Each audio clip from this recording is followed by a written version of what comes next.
తులారాశి వారు తులారాశి వారికి శ్రీ పరాభవనామ సంవత్సరం తెలుగు సంవత్సర ఉగాది పండుగ శుభాకాంక్షలతో తెలుగు సంవత్సరం వార్షిక ఫలితాలు. తులారాశి వారు అంటేనే బ్యాలెన్స్, సమపాలనలో ప్రతిదాన్ని స్వీకరిస్తారు.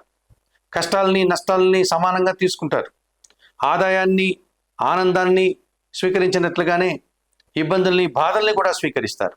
అందరినీ అర్థం చేసుకుని సమన్వయం చేస్తూ అందరినీ సమీక్ష చేస్తూ జీవనాన్ని సాగించే మనస్తత్వం ఈ తులారాశి వారికి ఉంటుంది. సమయస్ఫూర్తి, లౌకిక జ్ఞానం అధికంగా ఉంటుంది. అటువంటి ఈ తులారాశి వారి గురించి మనం మాట్లాడుకునేటప్పుడు చిత్తా నక్షత్రం 3, 4, 2 పాదాల వారు, స్వాతి నక్షత్రం 1, 2, 3, 4 పాదాల వారు, విశాఖ నక్షత్రం 1, 2, 3 పాదాల వారు అనగా ఈ 9 నక్షత్ర పాదాల వారు తులారాశికి సంబంధించిన వారే. మరి ఈ తులారాశి వారికి నూతన తెలుగు సంవత్సరం పరాభవనామ సంవత్సరంలో ఆదాయం 5, వ్యయం 14, గౌరవం 6, అవమానం 3గా చెప్పడం జరిగింది. ఈ రకంగా ఆదాయ వ్యయాలు, గౌరవ అవమానాలు వీరికి సూచనప్రాయంగా మిశ్రమ ఫలితాలను సూచిస్తున్నాయి. మరి తులారాశి వారికి తృతీయ షష్టాధిపతి అయినటువంటి గురువు 2026 జూన్ 2వ తారీఖు వరకు భాగ్యములో మిథున రాశిలో మంచి ఫలితాలను అందిస్తాడు. మరి జూన్ 2 తర్వాత అష్టమానికి ప్రవేశిస్తాడు.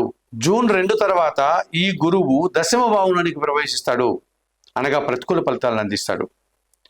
జూన్ 2 వరకు జన సహకారము, పెద్దల సహకారం బాగుంటుంది. పోటీ ప్రపంచంలో విజయాలు సాధించుకుంటారు. సమాజంలో గౌరవ మర్యాదలు అందుకుంటారు. విద్యార్థులు మంచి ఫలితాలను, మంచి అవకాశాలను, ఉన్నత చదువులు చదువుకోవడానికి అవకాశాలను అందుకుంటారు.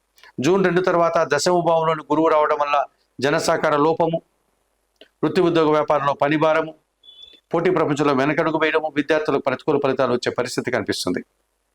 ఇక చతుర్థ పంచమాధిపతి అయినటువంటి శని భగవానుడు ఈ సంవత్సరం అంతా షష్టమ భావంలో మీనరాశిలోనే సంచరిస్తున్నాడు.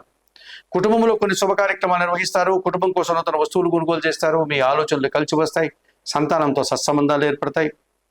ఆత్మీయులతో కలిసి కొన్ని కార్యక్రమాలు నిర్వహిస్తారు. పరివార సహకారంతో ఇంట బయట చాలా పనులు పూర్తి చేస్తారు. వ్యవసాయ రంగంలో మంచి లాభాలు కూడా అందుకుంటారు. మరి రాహు ఈ సంవత్సరం పంచమ భావంలో సంచరిస్తున్నాడు డిసెంబర్ 5 వరకు. ఆ తర్వాత చతుర్థ భావంలోనికి వెళ్తాడు, మకర రాశిలోనికి. అనగా ఈ సంవత్సరం అంతా పంచమ చతుర్థ భావాల్లో రాహు వ్యతిరేకంగా ఉన్నాడు. సాంప్రదాయ వ్యతిరేకమైన కార్యక్రమాలు చేసి ఇబ్బందులు కొని తెచ్చుకోవద్దండి. సొంత నిర్ణయాలు తీసుకొని అవమానాలు పాల్గాకండి. సంతానంతో అభిప్రాయ భేదాలు, మనస్పర్ధలు, ఇబ్బందులు వచ్చే సూచన కనిపిస్తుంది. కుటుంబంలో దుబారా ఖర్చులు చేస్తారు. విదేశీ వ్యవహారాలు పూర్తిగా ప్రతికూలంగా ఉన్నాయి. ఈ రకంగా రాహు వల్ల మీరు ఇబ్బందులు పడేటువంటి సూచన ఈ సంవత్సరం బాగా కనిపిస్తుంది. ఇక కేతు భగవానుడు లాభంలో సంచరిస్తున్నాడు సింహరాశిలో డిసెంబర్ 5 వరకు. డిసెంబర్ 5 తర్వాత ఆయన దశమ భావం అయినటువంటి కర్కాటక రాశిలోకి ప్రవేశిస్తాడు. అక్కడ కూడా మీకు శుభఫలితాలను అందిస్తాడు. ఈ సంవత్సరం కేతు మీకు అనుకూలంగా ఉన్నాడు. వృత్తి ఉద్యోగ వ్యాపారాల్లో నిరాడంబరంగా పనిచేస్తారు. మంచి అవకాశాలు చేజిక్కించుకుంటారు. భగవంతుని ఆశీస్సులు అందుకుంటారు. తీర్థయాత్రలు చేస్తారు. సంతోషంగా కాలం గడుపుతారు.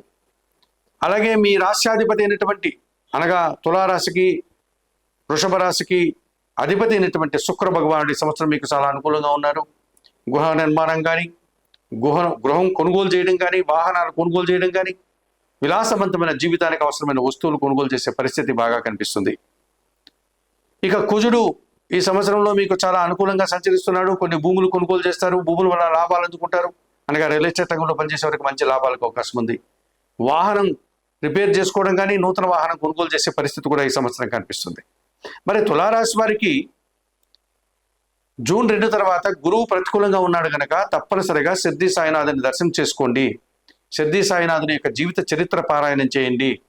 శనగలను ఉడికించి గోవులకు ఆహారంగా ఇవ్వడం వల్ల కూడా మీరు ఈ దోషము నుంచి, అనగా గురుదోషం నుంచి బయటపడడానికి అవకాశం ఉంటుంది. ఇక రాహు పూర్తిగా ప్రతికూలంగా ఉన్నాడు. తప్పనిసరిగా తులారాశి వారు ఈ సంవత్సరం చాముండేశ్వరి అమ్మవారి దర్శనం కానీ, కనకదుర్గాదేవి దర్శనం కానీ చేసుకోండి. శ్రీదేవి ఖడ్గమాల స్తోత్రం చదువుకోండి. మినుములను పక్షులకు ఆహారంగా దానం చేయడం వల్ల ఈ సంవత్సరం మరింతగా మంచి ఫలితాలను తులారాశి వారు అందుకుంటారు.